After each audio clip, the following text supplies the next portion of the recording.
This week in the news, all things justice as the state takes an axe to San Diego's courts and more questions about a newly elected judge. Does it matter whether Gary Creep is a birther? I'll ask the panel. But first, San Diego Superior Court faces more than a 20% cut to its budget.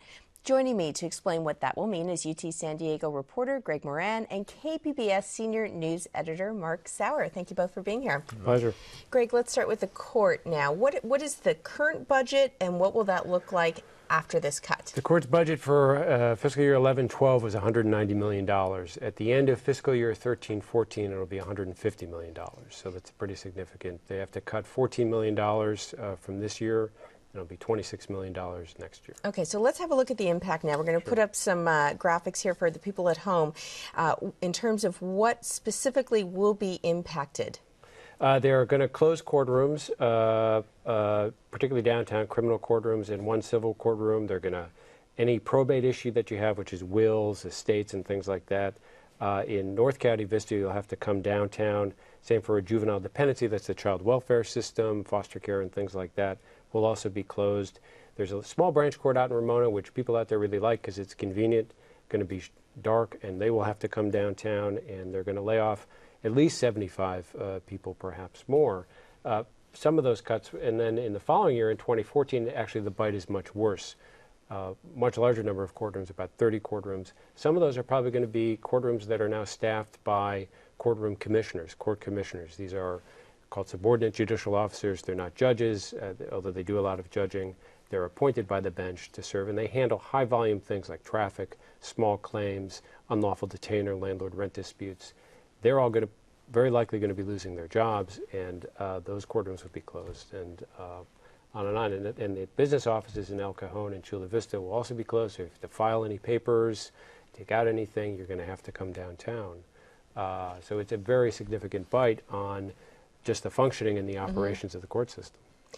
Now, the state makes the cut, but who ultimately decides how they're going to implement all those cuts? Here in San Diego, they had, when they saw the cuts coming, this is a $544 million reduction from the state across the judiciary. So all the courts, the 58 courts in the state, had to start cutting their budget accordingly to fit into those numbers.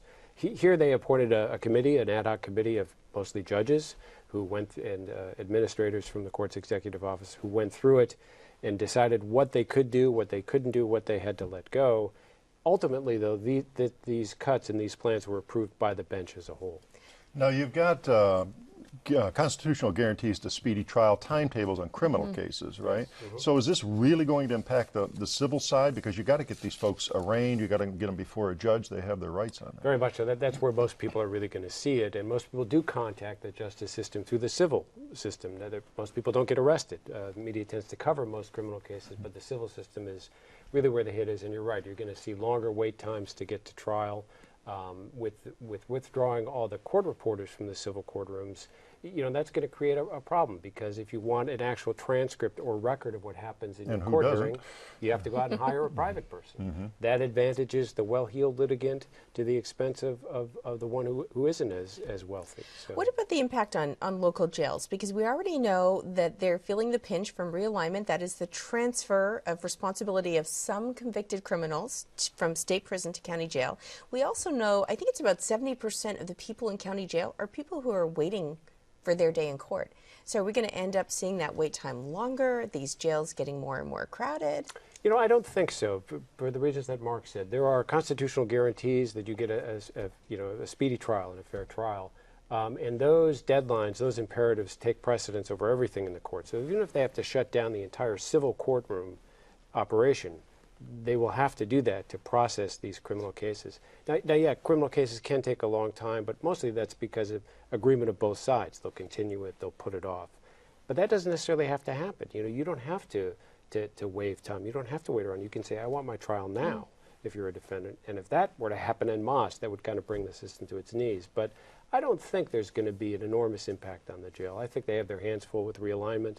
But I think in terms of processing these criminal cases, I mean, there's a constitutional guarantee that you don't languish in jail just because the court can't find a place or somebody to hear your case. So on the civil side, are we going to see a lot more mediation? A lot of folks just decide not to go and take this and settle on their own and I think the second, there's already a pretty good amount of mediation going on, but I think you're going to see more people opting out of the public court, people who can afford it, opting out of the public court system and going to private judging alternatives, JAMS, Judicate West, and things like that, where you can get your dispute processed and resolved more quickly.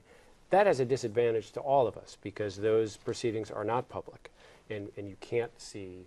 Oftentimes people take these disputes there because they are private, and they don't want them in the public court record. We're going to move on to our next big story this week. You've probably heard his name by now. Gary Creep won a very close race for San Diego Superior Court judge. He is a leader among the national birther movement, that is, the movement, which continues to challenge President Barack Obama's citizenship. Creep narrowly defeated Garland Pede, a prosecutor in the district attorney's office. Here's a clip from our interview with Creep earlier this week. I asked Creep why he didn't disclose his birther beliefs in his campaign information.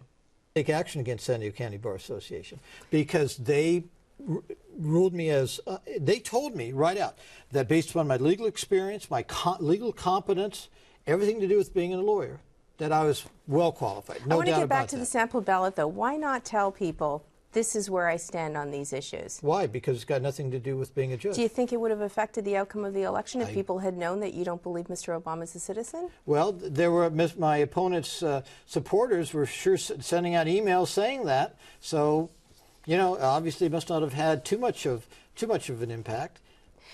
Mark, does it matter whether Gary Creep is a birther? Well, the question is his judgment. He is a judge. So if it's established fact, and certainly as a journalist in this country, this issue has been vetted now for several years. I think any reasonable objective view is that the President of the United States was born in Hawaii. That makes him a U.S. citizen. End of story. We certainly don't vet, and we don't have the time or resources to vet, as Greg well knows, any other issue in this country to the degree this has been. So for someone to continue to say that, oh, we have serious questions about that, well, then we have to have serious questions about his judgment in general. Now, Greg, you did do a story about Gary Creep before the election. Also, San Diego City Beat did a story.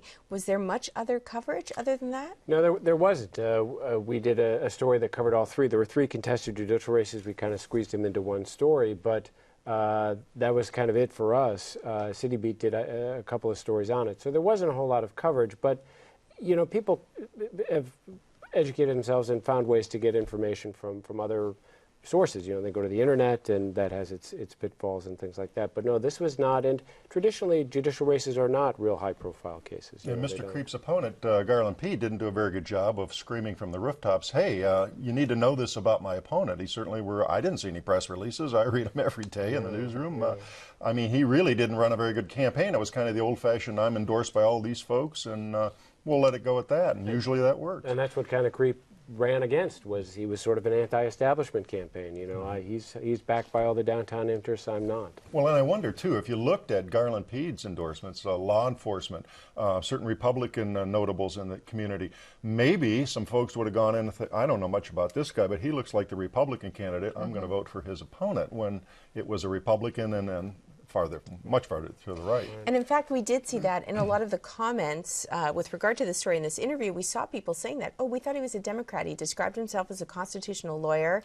In basically everything he said about him, he left out a lot of his sort of more infamous kinds of issues that he's been attached to. It's not just the birther issue. He's also the lawyer for the Minutemen.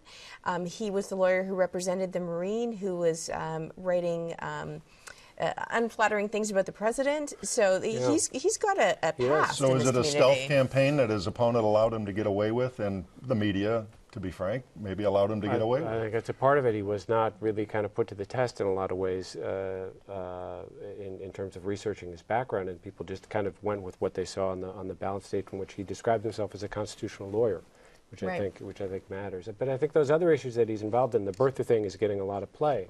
But I think some of those other issues that he's advocated, particularly when it comes to same-sex marriage, has been involved in cases very much against that.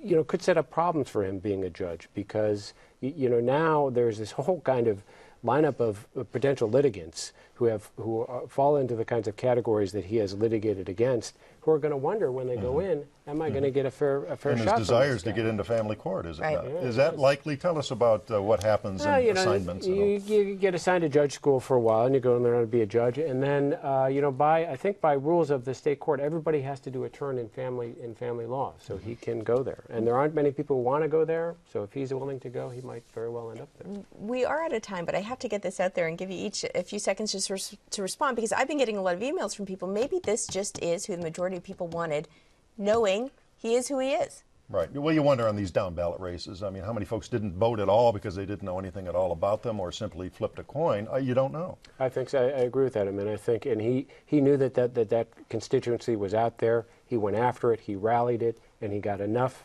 of his people out, and the With other a low people turnout, did with a low turnout. Greg Moran, thanks for being here. Mark Sauer.